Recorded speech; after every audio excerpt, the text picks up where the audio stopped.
Parents, आज हमने एक नया हरफ बच्चों को सिखाया, से सा। बच्चों ने उसको लिखना सीखा और उससे शुरू होने वाले अल्फाज सीखे और डिफरेंट एक्टिविटीज़ भी सिखाई।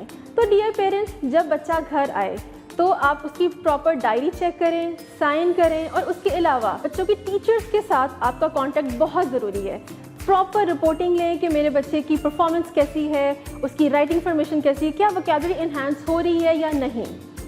इसके अलावा QR कोड को स्कैन करें जिसमें हमारे पास अफर्मेशन है, वीडियोस हैं हरफ से रेलेवेंट, वो खुद भी देखें और बच्चों को भी दिखाएं। इसके अलावा हरफ के अकॉर्डिंगली कोई भी प्रोजेक्ट है, एक्टिविटीज़ टीचर इंस्ट्रक्शंस के अकॉर्डिंगली आपने घर में भी वो रिपीट करवानी है। जब तक आप लोग सब मिलकर बच्चों को घर में प्रॉपर अटेंशन नहीं देंगे तो बच्चा प्रॉपरली कोई भी हरफ, कोई भी कॉन्सेप्ट क्लियर नहीं करेगा और ना ही लिखना सीखेगा और ना ही वोकैबुलरी उसकी इन्हांस होगी।